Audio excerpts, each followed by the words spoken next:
যশোরের শার্শার উলুশী এলাকায় দিনে দুপুরে ছিনতাই হয়েছে। ছিনতাইকারীরা বাগাছড়ার নারিশ ফিড এর ম্যানেজার রকুনুজ্জামানকে ছুরিকাঘাত করে 8.5 লাখ টাকা ছিনিয়ে নেয়।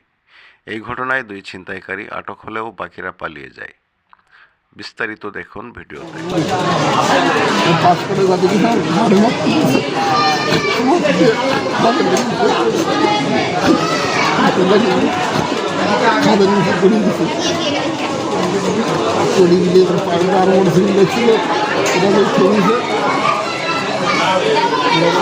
টাকা পায়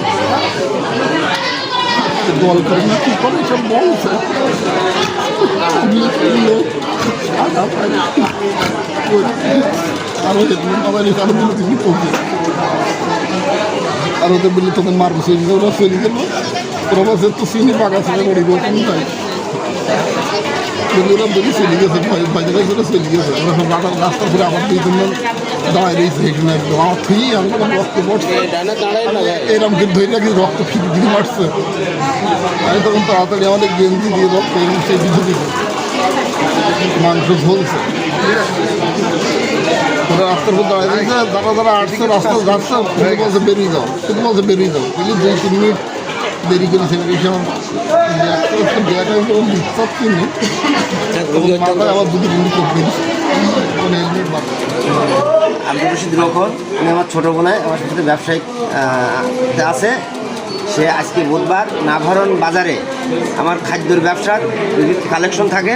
আজকে বুধবারে সে কালেকশন করে উলুশী বাজার থেকে কালেকশন করে সে বাগাছড়ার উদ্দেশ্যে আসছিল। উলুশী বাজার থেকে হাফ কিলো আসলে সেরকম জায়গায় ছিনতাইকারীরা তাকে চলন্ত মোটরসাইকেলে তার হেলমেটে কোপ মারে এবং তার বাম হাতে দাঁত বা হেসু দিয়ে কোপ মারে এবং সে তখন গাড়ি নিয়ে পড়ে যায়। ছিনতাইকারীর ওই অবস্থায় তারা আবারও কোপাতে যায়। সে তখন বলছে আমার 2 বাচ্চা আছে, আপনারা আমার মেরেন না। তখন তারা টাকা পয়সাও নিয়ে যায়। এই হচ্ছে তারা 2 জন টাকা নিয়ে চলে যেতে সক্ষম হয়। ওর চিৎকারে আশেপাশের মাঠের লোকজন এসে ওর উদ্ধার করে এবং দড়ি দিয়ে 2 জন ছিনতাইকারীকে ধরে ফেলে।